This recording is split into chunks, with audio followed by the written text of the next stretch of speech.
The Center for Educational Media and the College of Education at Middle Tennessee State University are proud to offer professional development to K-12 teachers in Tennessee through our online video library.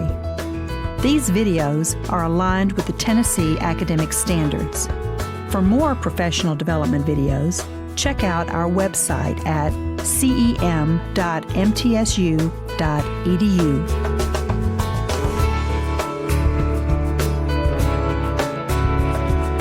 This video is aligned with the following Tennessee academic standards.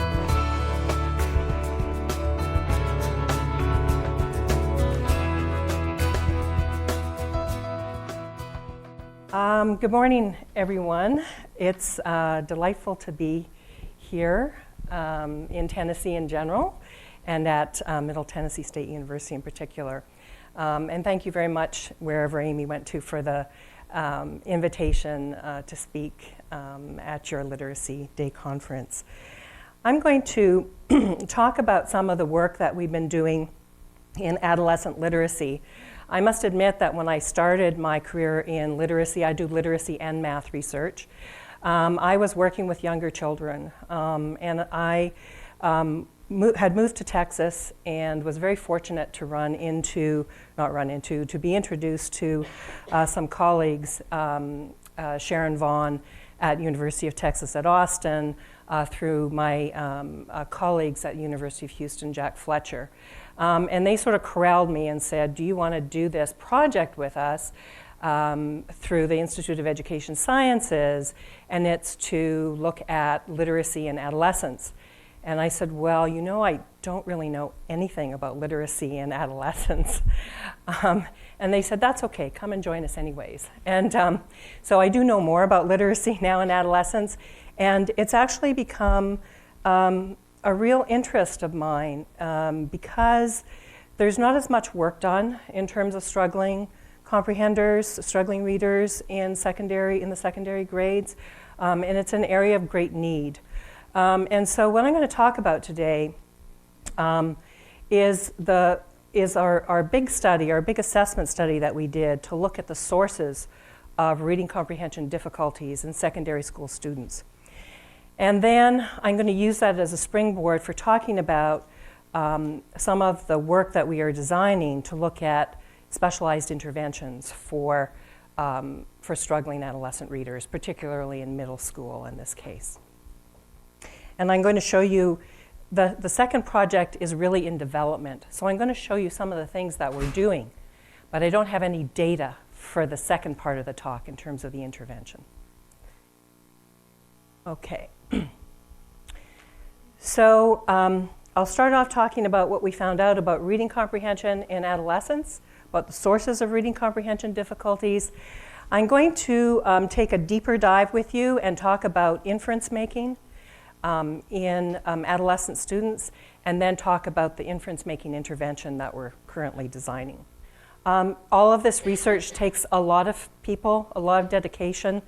This just gives you, and I probably left people off, but this just gives you some idea of the people who worked on the assessment part of the project as well as who are working on the intervention part of the project. And many of these are students and postdocs. So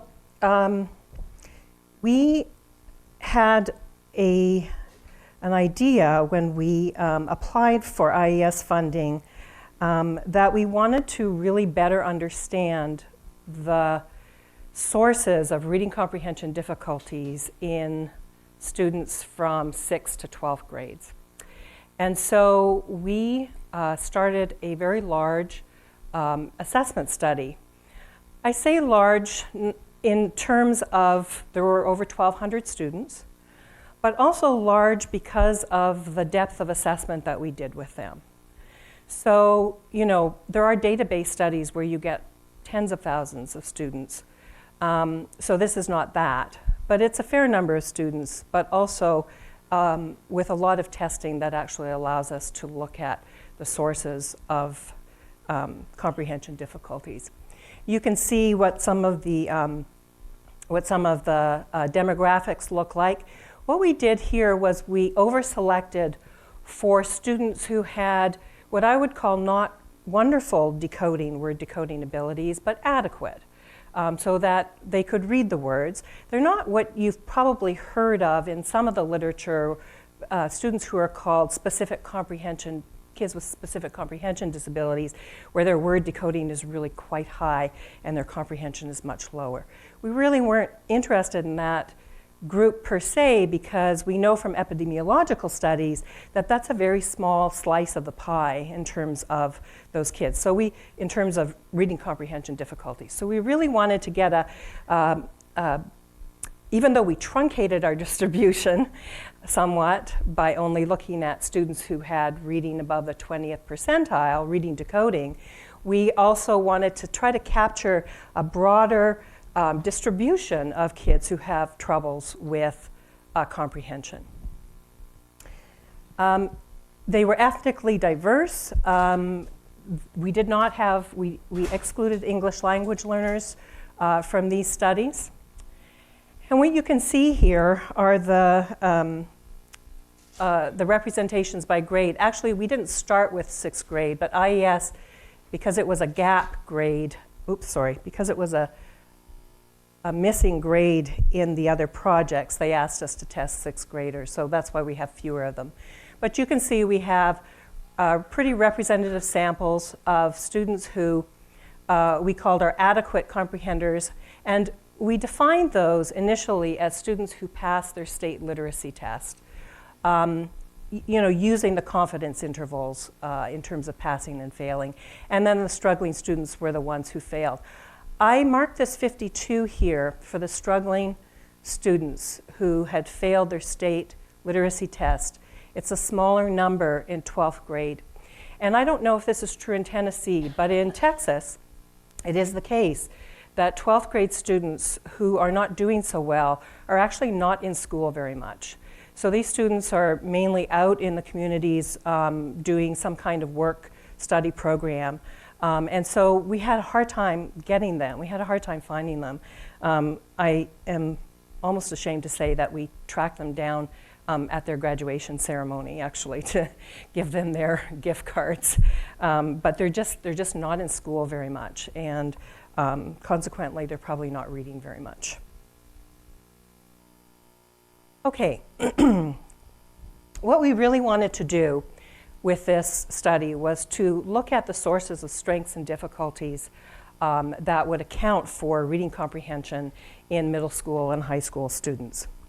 And we did something, we used a model called the DIME model that was devised by Jennifer Cromley.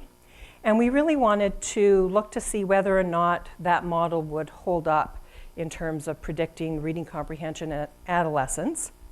But we wanted to do it in a way that really extended what Jennifer had done with 9th graders. So we wanted to look across 6th to 12th grades. And we wanted to also use what are called latent variables to give us better control over measurement. So instead of just using one measure of reading decoding, we would have used 3. Instead of just using one measure of inference making or one measure of vocabulary knowledge and world knowledge, we would use several measures. And then we really asked, how well can we account for reading comprehension using these various factors that we want to look at? So what did we test? We looked at word reading, both accuracy and fluency, word knowledge, so vocabulary, and world knowledge, knowledge of the world. I have to tell you that at that latent level, those two things are exactly the same in adolescence. So if you're doing a vocabulary test, in some ways you're also measuring those students' knowledge of the world that they're bringing into the classroom to understand what they read. We used inference making in a way that hadn't been looked at before. I think because of my training in cognitive psychology, I rely on models of what I'm looking at in terms of something like inference making. So there actually aren't that many inference making standardized tests around. And so our lab has actually devised a number of inference making tests and really focusing on the kinds of inferences that we know are important for reading comprehension. And those are what are called text-based inferences, or the ability to integrate information within the text, even something as down to the level of pronouns, so pronoun reference, to integrating sentences that are far apart in the text, but also knowledge-based inferences. So as you're reading, to be able to retrieve information from your knowledge in order to make the text coherent and understand what you're reading. So we created a latent variable to look at those two types of, to look at the types of inferences we know are important for comprehension and to treat them as sort of one construct. And then reading comprehension, standardized tests as well as state tests. I don't know if you can see this all that well, but we measured a number of other things as well, which I won't talk about today. Okay, so I'm just going to show you the results for 8th grade and 12th grade, and then I'll show you the actual models in a second. But essentially, what we found is that, and this is my lame attempt at doing a visual that shows you the effect sizes, but what you can see is that at 8th grade, inference making is strongly related to, directly related to reading comprehension. Word and world knowledge also strongly related. Word reading is still there, but not so much, and strategies a little bit. 12th grade, everything drops out of the model except for inference making, very large effects, and word and world knowledge. Okay, what does this look like in terms of the actual modeling that we do? So this is the model for 8th grade, and I'm going to show you, the red lines are really what I showed you in those graphics, and those are the direct effects. So we see that inferencing directly affects reading comprehension. Strategy use does too, but to a lesser extent. Vocabulary does to a large extent, and so does background knowledge. And word reading again, but to a lesser extent. Now, there's these green lines here, and these are called indirect effects. And what you see is that both background knowledge and vocabulary, those lines are running to inference making. So they are related to inference making. And so what we say is that although there are direct effects of background knowledge and vocabulary on comprehension, there are also indirect effects of vocabulary through inference making to comprehension, and the same thing for background knowledge, indirect effects from inference making to comprehension.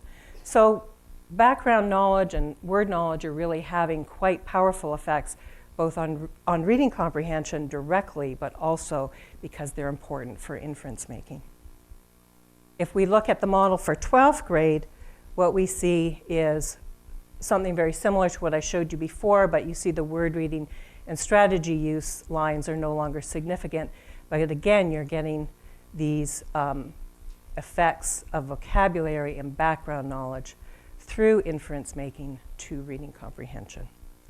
So just to give you an idea of the importance of word or world knowledge for inference making, this says, I wish they didn't turn on that seatbelt sign so much. Every time they do it, it gets bumpy.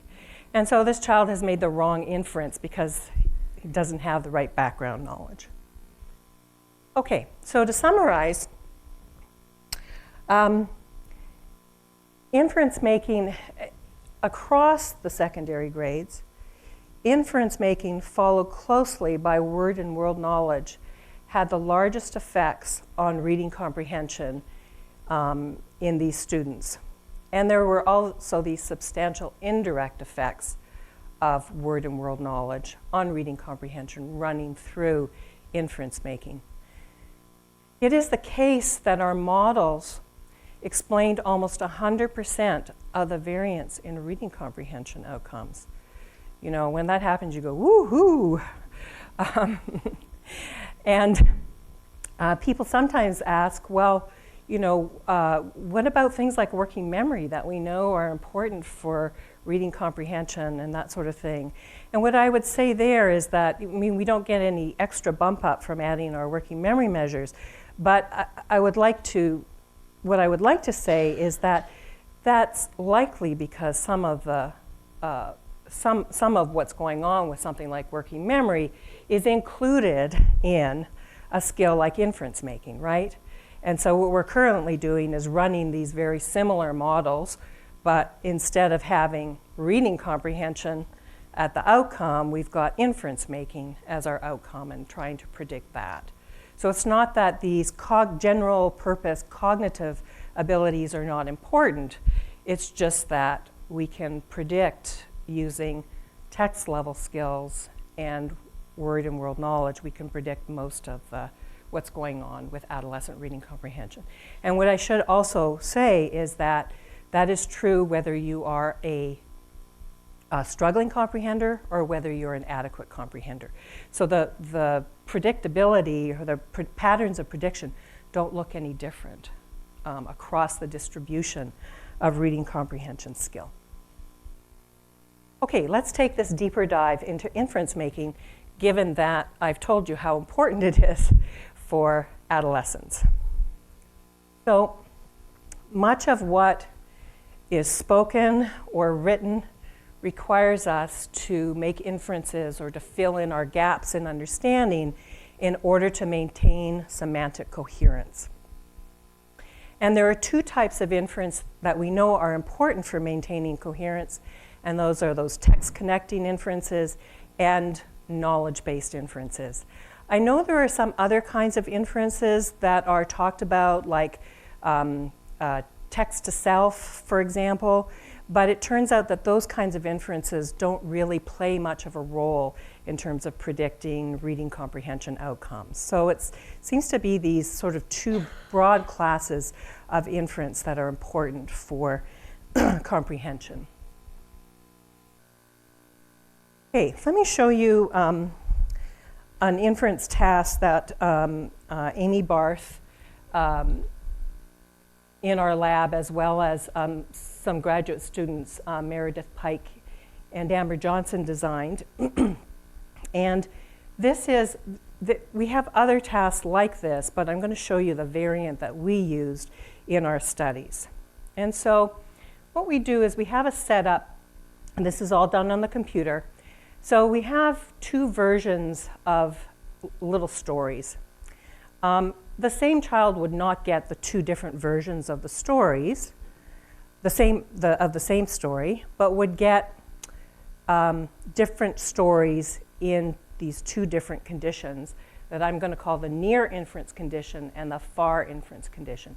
What you can see is that the text is exactly the same in terms of the sentences in the two conditions. The only thing that's different is what I would call the sort of important piece of information that the student has to keep in mind in order to then judge whether or not a continuation sentence is a good continuation or a poor continuation.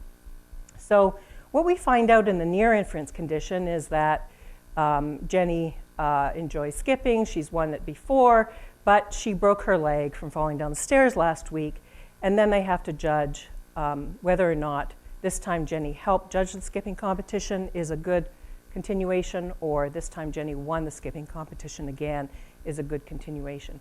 You get the same setup, same sentences in the far inference condition, except that that information that's really important is in the first sentence position. And then they read through, and then they have to make the judgment. Does that make sense? Okay. And so right away we know from other studies that it's easier to make these text connecting inferences when information is close together in the text versus when it's farther away in the text. Okay. All right. So what we found here is that the less skilled comprehenders in our study actually had difficulty even with those sort of more localized inferences, where you've got the information back to back in the text. We were kind of surprised about that because, it is the sentence, it is the next sentence. It's not that they couldn't do it. They were 71, 72% accurate.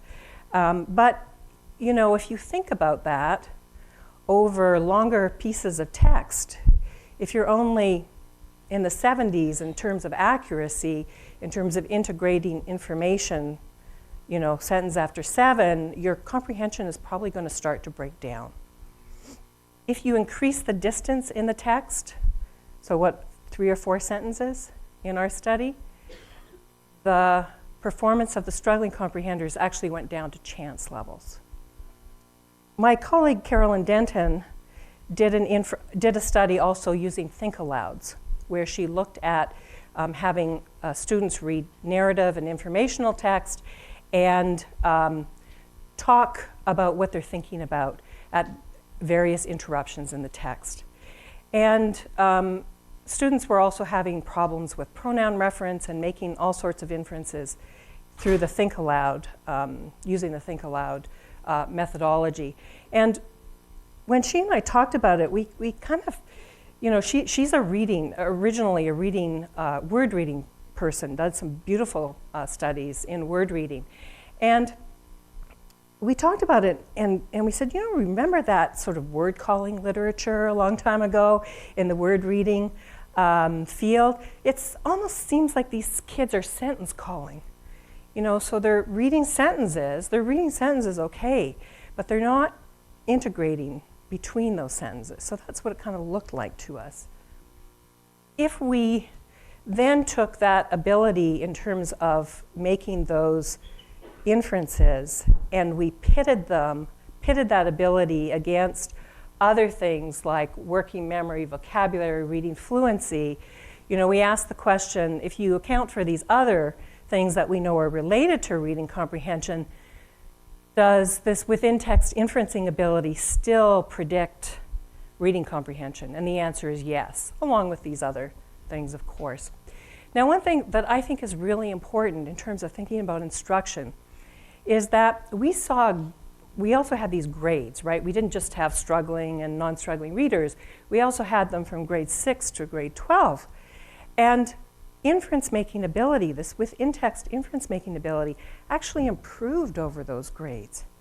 And I think that's really important because I think sometimes in the language literature, we think that some of these skills that are probably built through oral language and there's evidence that there's pretty rapid development or early development of these inference making skills. I think what I would have to say is it's not all over by the 2nd or 3rd grade. There's developmental improvements in inference making from 6th grade to 12th grade. And I think that's an incredibly interesting and important point in terms of instruction, which is that to think about ways to actually instruct this kind of inference making might be quite important at these later grades. Let's talk about knowledge-based or gap-filling inferences. So I love Larson's cartoons, or comics rather, and all of his, if you look at almost any of his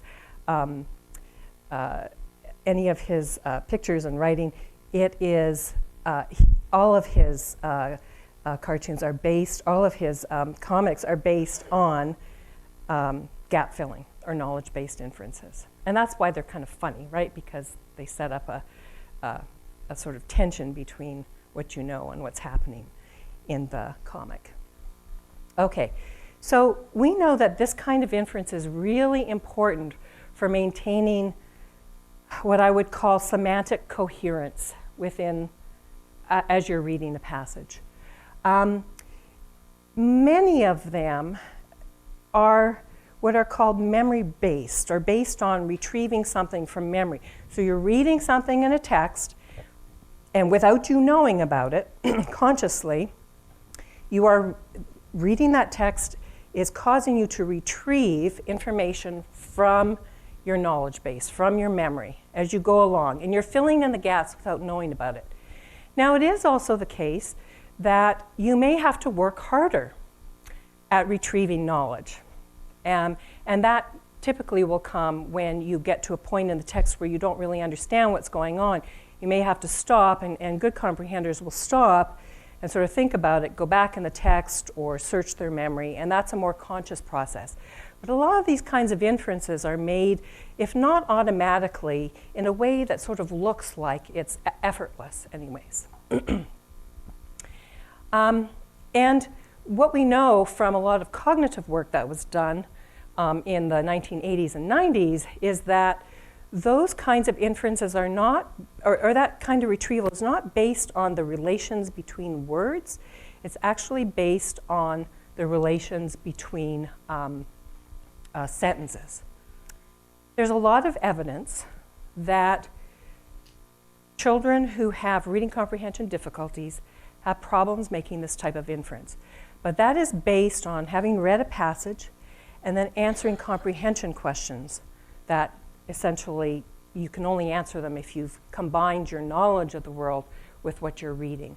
And we don't really know in that case, like we do from the cognitive studies that are online studies, we don't really know whether or not it's just a problem answering the question after the passage. You know, a lot of time has passed, so maybe it's a working memory problem. Maybe the child made the inference, but it's not accessible. That information is no longer accessible.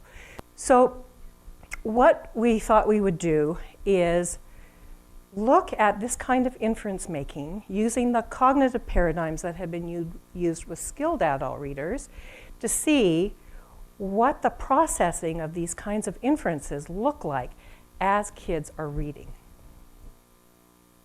What does that look like? So this is work from Murray Singer, and it's really simple. You present a sentence in either what's called a causal situation or a temporal situation. And again, this is a case where you wouldn't show the same child this sentence in the same condition. But so you read, Sarah took an aspirin, and then you read, her headache went away, and then you answer this question, do aspirins relieve headaches? And do aspirins relieve headaches is like a check on the person's knowledge. Do they know this information? If you're in the temporal, if you get the sentence in a temporal condition, you get Sarah looked for an aspirin, but you read exactly the same sentence afterwards. Her headache went away, okay? And in this paradigm, we're not asking them to make an inference. We don't say, why did her headache go away? We don't ask that question. All we do is we say, we just want you to read the first sentence. When you're done, press the button. And then the second sentence comes up, read that sentence, press the button when you're done. So we're going to be looking not at answering a question, but at sentence reading times as a sensitive online way to tell us what kind of information the child has pulled from their general store of knowledge in order to integrate sentence 1 and sentence 2. All right, so what you find in skilled adult readers is that, remember, sentence 2 is exactly the same sentence. They are faster to read sentence 2 when they get Sarah took an aspirin first, and slower to read sentence 2 when they get Sarah looked for an aspirin. So the way that this has been interpreted is that skilled readers don't access all the knowledge that's available for them to access. I mean, can you imagine if you're reading and you were pulling stuff in from your general knowledge base that you didn't really need to pull in? And so there's a term for this in the cognitive literature, and now I'm going to forget what it is. But it's the idea that that skilled readers are efficient. So they only get what they need. Now, if you needed that information that you didn't pull in and you need it later on in the text, then skilled readers are also good at stopping themselves and going, okay, I don't understand this. Let me go through this again. But as you're reading, skilled readers don't access all the knowledge that's available to them. In this case, that aspirins help headaches. But we are more likely to grab that knowledge if it has a higher probability of being important for maintaining coherence or for comprehension. And so that word, took, implies something different from looked for, right? Because if you just looked for something, you might not have found it. But if you took it and you had a headache, well, then your headache went away. So the idea is that, in a sense, and there's various battles still in the field about what's happening. Are you reading the sentence, the first sentence, and sort of, is your mind sort of projecting forward? Or do you get to the second sentence and you understand it really well because you quickly retrieve the knowledge? So there's debates about that. But whatever the explanation is, it is the case that these kinds of cues in the text are responsible for the retrieval, very fast, memory-based retrieval of knowledge to help you understand what you're reading. Okay, so in this study, we asked a few research questions. So are there individual differences in adolescents, in how adolescents use causal relatedness during reading to maintain local coherence when they have the necessary knowledge? So I've also done a fair bit of work on the importance of knowledge to inference making and to reading comprehension. And so some of the views from reading models and some researchers are that if you have the knowledge, that you will retrieve it to make inferences. So we're really asking, given sort of a level playing field in terms of knowledge, how are these students retrieving knowledge from memory to make text coherent?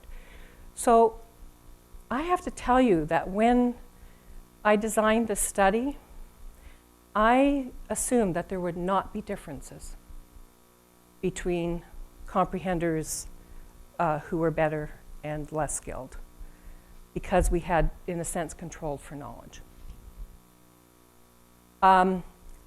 If there are differences, we asked whether or not any of those differences were, and so one should never do this for those students out there. But I sort of said, okay, I'm going to be the first person who finds no difference in inference making between struggling and good comprehenders. Okay. If there are differences, the question then becomes, are any of those differences related to the child's reading comprehension level? And because we have so many kids, we can actually look at reading comprehension level in a continuous fashion instead of saying, here's the struggling readers, here's the adequate readers. So we're going to look at this continuously. Okay. And then we could even ask a more refined question, which is, okay, let's say you do get differences. If you control for word and world knowledge and working memory and reading fluency, do these differences still emerge? Or it's sort of like asking, if you get a difference in inferencing, is it due to inferencing or is it due to something else that's related to inferencing? Okay, so just like in Murray Singer's paradigm, we did reading time for sentence 1, reading time for sentence 2, which is the important sentence that I'm going to be talking about. Again, reader doesn't have to make an inference.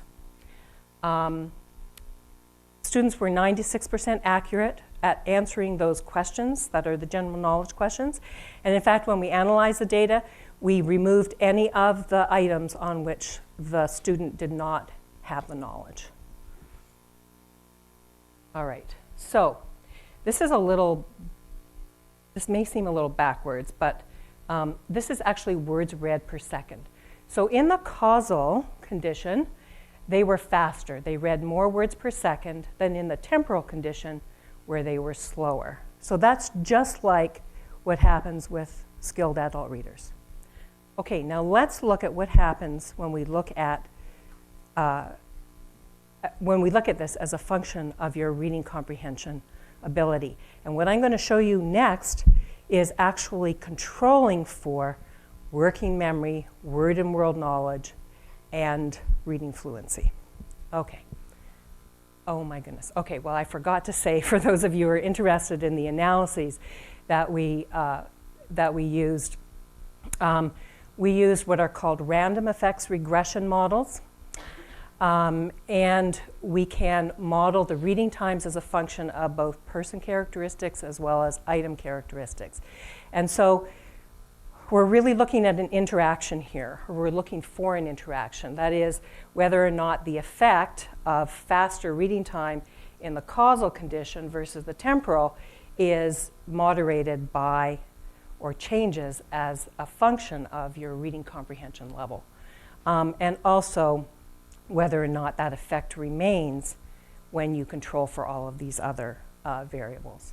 Okay, and here's the interaction. So what you see is this is slower reading of that second sentence in the temporal condition, faster reading in the causal condition.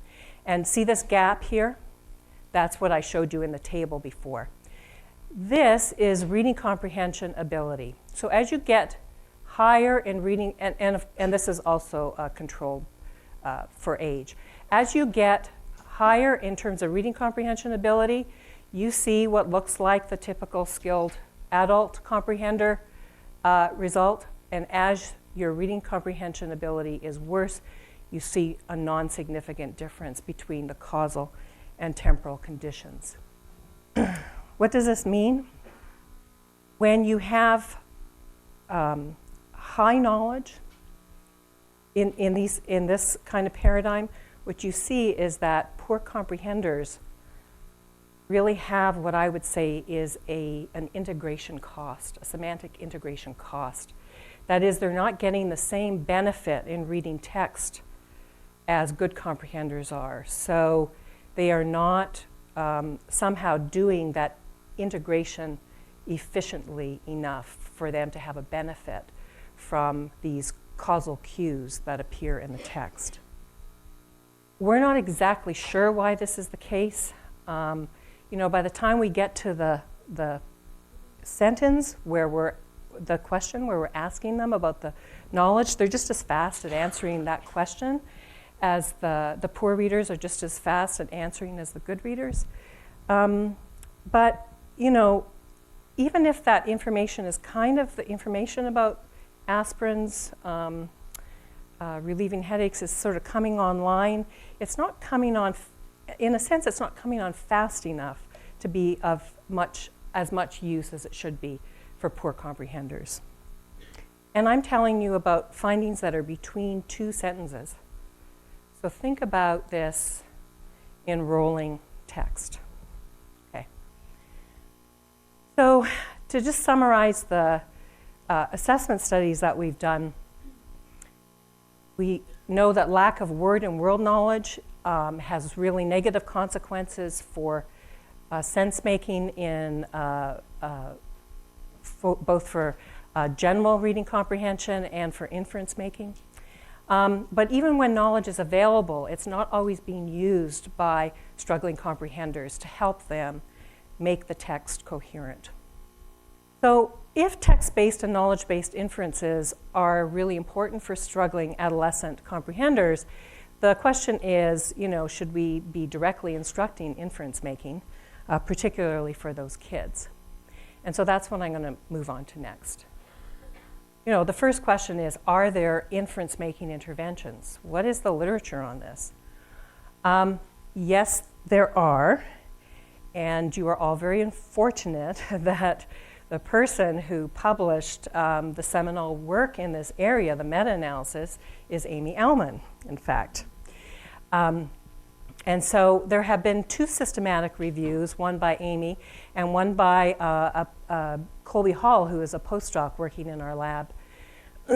And They found generally the same things, one using meta-analysis and one not.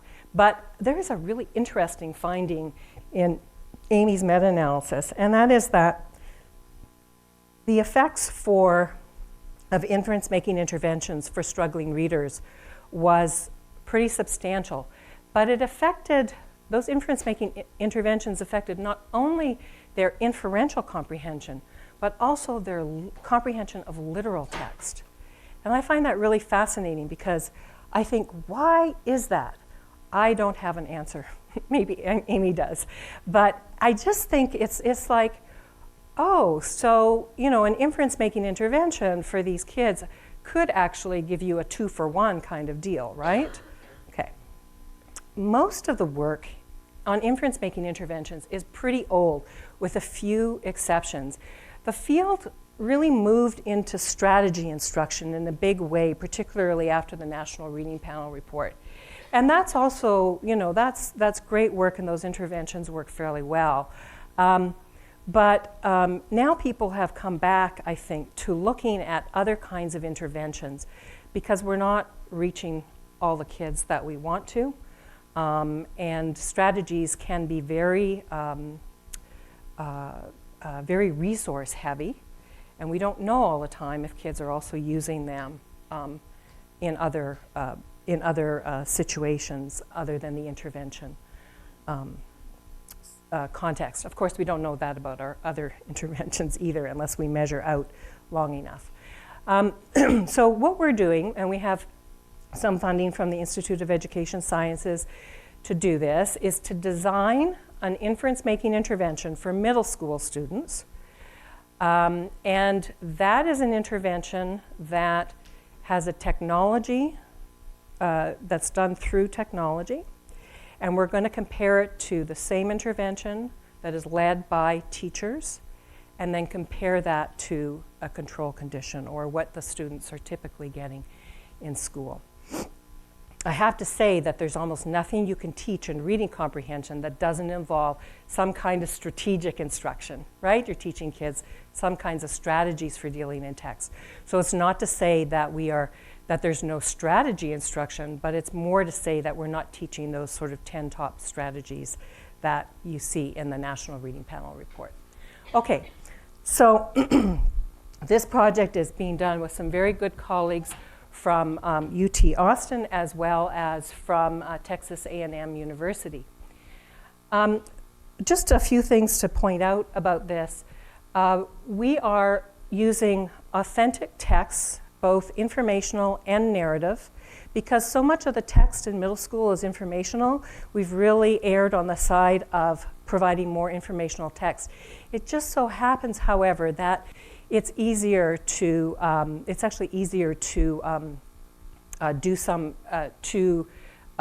instruct something like inferences using narrative text first. Okay. We've got this technology platform. It allows us to give lots of practice with feedback, and we know that's important for learning. We use feedback for correct and incorrect answers. We can use things with technology like hotspots, drag and drop. And we do this because we really want to underline that the text often provides the evidence needed to make the inference. So we want the child to go back into the text to look for evidence. And then for our gap-filling inference making, we're actually using 3-part graphics that kids have to fill in from the text and from their knowledge in order to come down into making an inference. As I said, we're going to compare these 3 conditions to each other.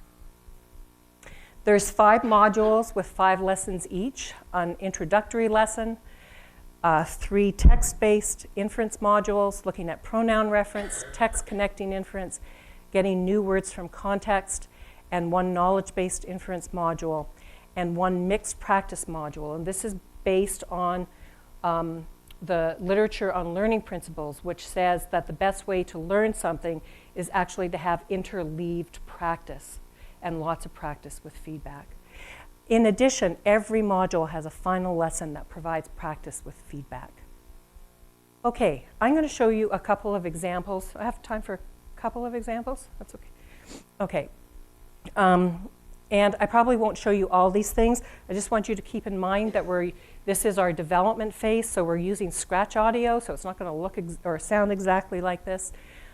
In the introductory lesson, we're really wanting to engage the students. We want to sort of grab them and say, look, you make inferences everywhere. You make inferences when you're texting. You make inferences when you're watching movies. It's not any different, well, it's a little different, but it's not much different for reading. And so we try to bring that home to them. So I'm going to just give you an example of the first thing. They get a little spiel from a researcher, and a teacher comes in, and then they get this first video with some questions.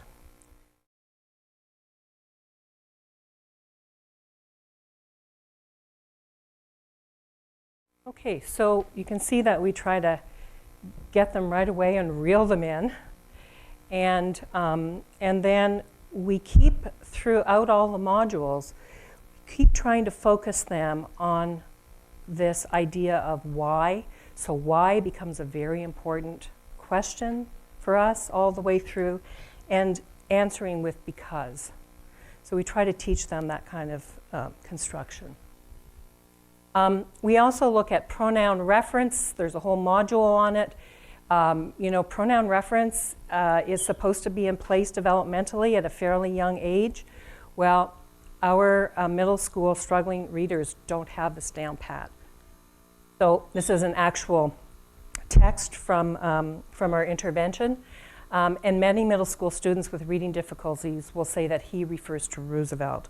And what they're really doing here is they're using that sort of closest person in the text rule. So there's another male in the text, and that leads them astray. And so we use various techniques to get them to think about the text and who's doing what to whom. What Carolyn Denton found in her Think Aloud study is that when pronouns got incorrectly assigned, very soon afterwards, the comprehension of the text just broke down for these students because they didn't know what was going on. They didn't know who was doing what to whom. We do inferring word meaning from context, and I don't think I have time to show you this. We start with nonsense words. We focus on getting students to look for clues in the text, but I want to play you a teacher clip about this, and you'll see. So I'm just going to skip these because I think I'm running out of time here.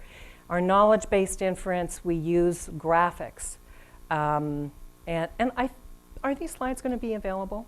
Okay, so we can keep I will keep this is under production, but I will keep those links from our intervention live so that you can take a look at what they look like and you can see what we're doing. Okay.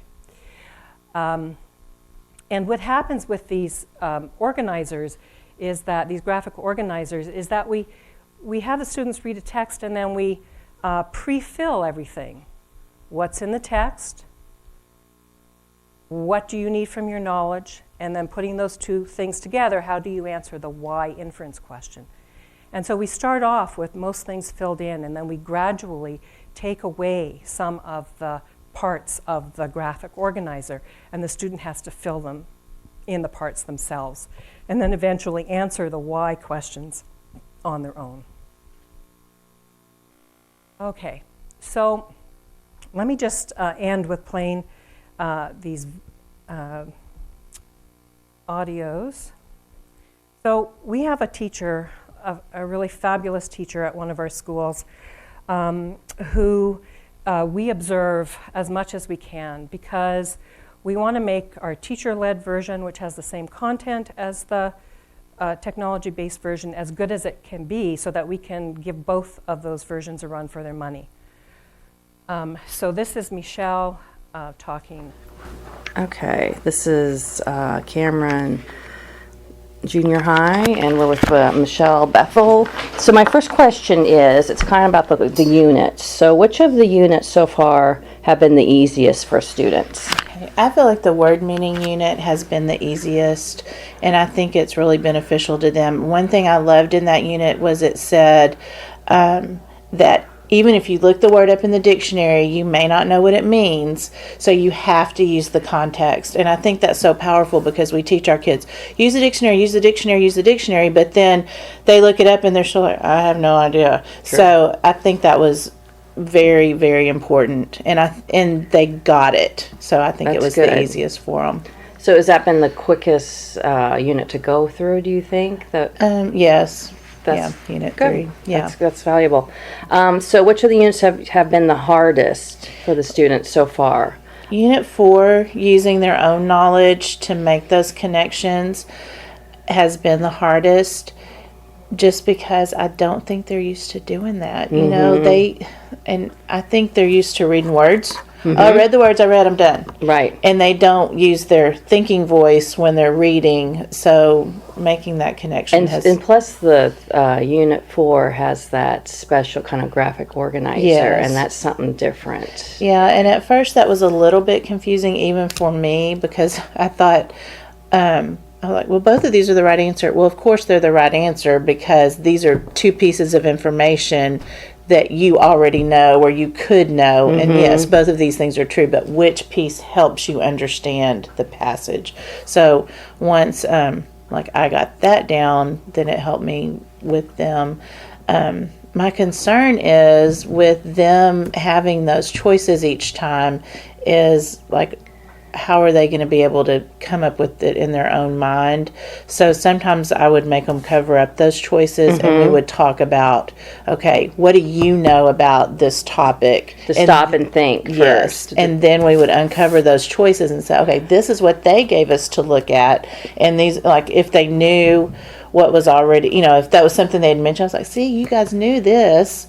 And if they didn't, I'd go, oh, okay. Yeah, and that's a good point, just because when another unit, we were covering up with the questions, and they're so instinctual to want to look for the answers and rush, and that's key. So thank you. So Michelle told us something that we didn't know, which is that the trying to figure out new word meanings from context was something that students kind of caught on to. She describes it in another video on here as being sort of like the light bulb going off. And we didn't think it was going to be that easy, but that's turning out to be something that kids aren't necessarily doing on their own, but once we give them some examples, they seem to run with it. The other thing that she gave us that's really valuable information is that she wants the students to think more. And so we're going to use what she told us to actually change the next iteration of our intervention, so that when we go to pilot test this in year 3, we are using as much information as we can. You can listen to these things, to this one on your own, but essentially Michelle talks about the importance of providing feedback right away. And she thinks that that is really key, that instead of a student having a test and then getting their answers back later on or 2 or 3 days later, the value of this instruction is that there's feedback right away, and corrective feedback in many cases. Okay, so I just want to close by saying, just getting back to the title of the talk, what do we know about sources of adolescents' reading comprehension difficulties, and what can we do about it? So given that importance of inference and knowledge to adolescents' reading comprehension, I think we need to actually start building knowledge interventions. If I knew how to do it, I would do it. I just don't know. I mean, we can teach computers these beautiful semantic networks, but this is a real issue with these kids. It's really holding up their comprehension of text. So I think it's really the next frontier. I bet you we will get there eventually, and probably using technology would be my guess, and something that Don Compton called latent semantic analysis, which is to look at texts that are sort of from the same general domain, but different texts, and trying to look at the mappings of the knowledge within those texts to build essentially micro-world knowledge bases. Also, I think inference making interventions are being designed and tested. I think that's great. I want to give you one big caveat here, is I showed you some of our development process through those videos and what the teacher said, but we don't know if it works. We have to test it first. So stay tuned. Hopefully by the end of next year we will have some ideas about whether or not it helped. There is one thing that Michelle's interviews really pointed out to me, and also watching her teach, is that, you know, to some extent it's not just about controlling the content, right? So there are probably things that teachers are doing, that skilled teachers are doing, that extend this intervention, and we need to be able to capture those things that they're doing to do the proper comparison. But for now, we're trying to make those two versions as close together as we can. Thank you.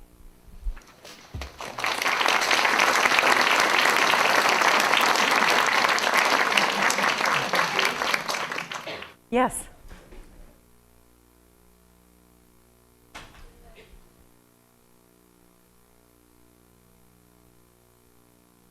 Yeah.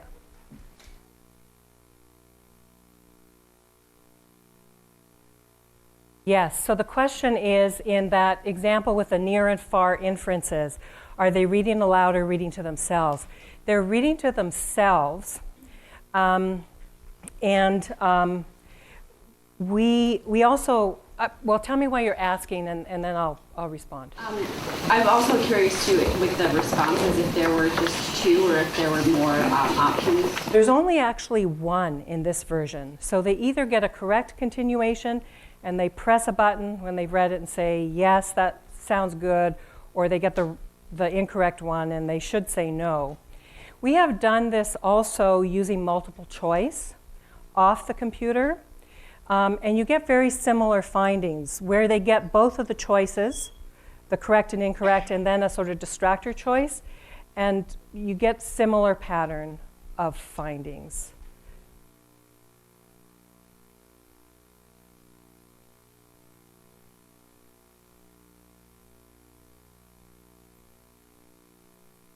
Yeah, you know, it's a really, so the question is, you know, there might be differences in comprehension when you're reading aloud in front of other people versus when you're reading to yourself. And we take the research on this very much to heart, which I think is very similar to what is observed in terms of having kids read aloud, is that it's not comfortable for them, first of all, if you're a struggling reader. But secondly, there is research showing that after about grade 4, reading aloud actually interferes with comprehension. So, yeah, thanks for the question. I think we have 5 more minutes for a couple more questions, then we'll start the first session. Thank you. Yes, sorry. When you say the read aloud after that age starts interfering, can you expand on that? Yes, so I don't know what the mechanism is, but there were a series of studies that were done by Betty Ann Levy, I think in the 1990s maybe, where she looked at silent reading. She compared silent reading comprehension to oral reading comprehension, and you got similar comprehension findings. You know, did the kids understand what they read prior to doing oral or silent prior to about grade 4, and then it switched between grade 4 and 5. And it almost seems, I think she described it as some kind of interference effect. So when you are silent reading, you can probably go faster than you can when you're reading orally. And so it kind of makes sense, right? When you think about fluency, reading fluency, that after about grade 4, you know, if you're a fast reader, you're going to be able to read more words silently than you can read out loud. And so it's actually disadvantageous. I'm wondering about the setting in which you're speaking about it. What kind of setting is that in? Is that in a classroom setting? So of course that's going to be more distracting, and of course it's going to be more focused on the person not being able to focus based on what they want other people's perceptions of them to be. These were actually lab-based studies. So they're actually sort of one-on-one.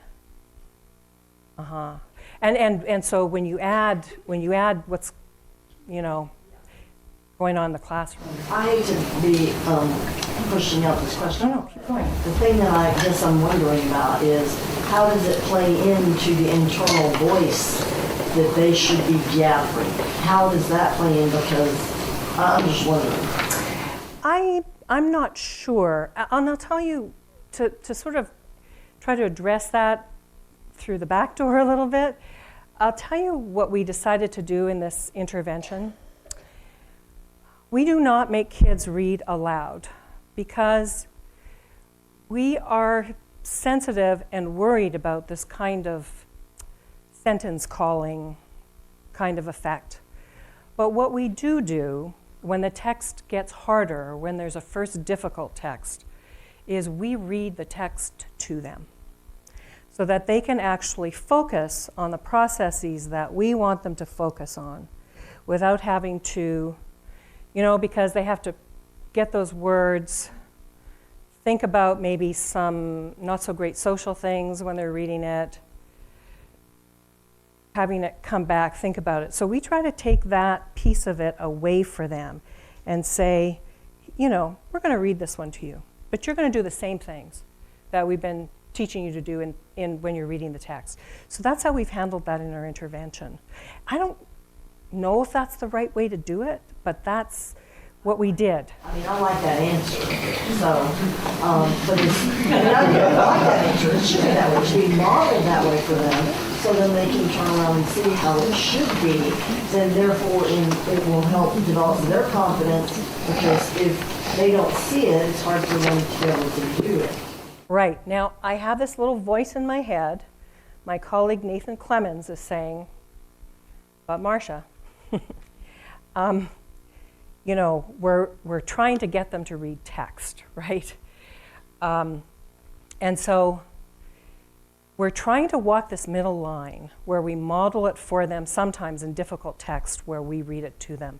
By the time they get to the practice, that mixed practice module, they're reading everything, because we want to move them into that kind of stance, right? Where they're actually doing the reading more independently. Yeah, for sure.